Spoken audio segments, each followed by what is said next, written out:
La peau et les muqueuses constituent une barrière physique qui protège efficacement l'organisme des agressions externes. Il arrive cependant qu'à la suite d'un traumatisme ou d'une infection, lésions cutanées, brûlures, intrusions bactériennes, fongiques ou virales, des microcorps étrangers parviennent à la franchir. Lorsque la barrière de la peau est franchie, l'organisme fait appel à des acteurs capables de lutter contre l'envahisseur. En effet, des cellules sentinelles de l'immunité veillent.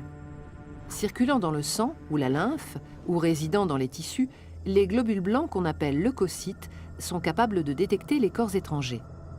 Les premières cellules immunitaires à entrer en action sont les mastocytes, les cellules dendritiques et les macrophages. Ces cellules possèdent à leur surface membranaire des récepteurs capables de reconnaître le type d'agresseur par ce qu'on appelle des motifs antigéniques. Cette identification va initier la réaction inflammatoire.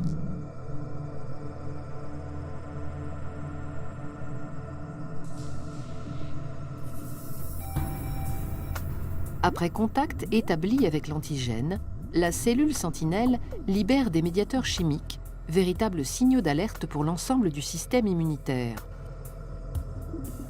Certains de ces médiateurs chimiques, tels que l'histamine sécrétée par les mastocytes, augmentent la vasodilatation et la perméabilité des vaisseaux à proximité de la zone lésée. Cela permet le passage de cellules douées d'un pouvoir phagocytaire du milieu sanguin vers les tissus. Le franchissement de la paroi du vaisseau s'appelle la diapédèse. Rougeur, gonflement, chaleur sont des signes cliniques caractéristiques de la réaction inflammatoire. D'autres médiateurs, les cytokines, émis par les cellules sentinelles, sont capables d'attirer en renfort d'autres cellules lutteuses, les phagocytes, sur le lieu de l'infection, en particulier les macrophages.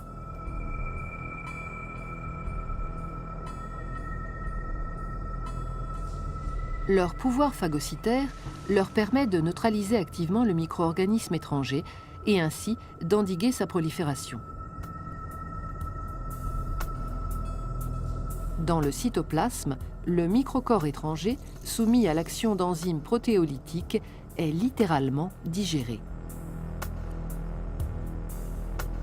La plupart des résidus issus de cette digestion sont rejetés.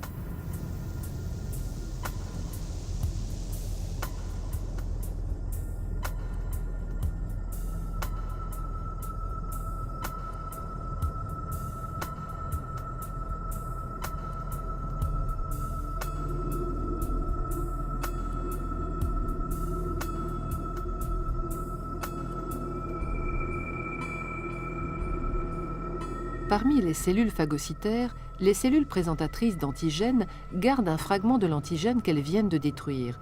Elles l'exposent à la surface de leur membrane plasmique. Dans le cas d'une aggravation de l'infection, ce fragment qu'on appelle peptide ou déterminant antigénique deviendra l'un des éléments déclencheurs de la réaction de nouveaux acteurs, les lymphocytes.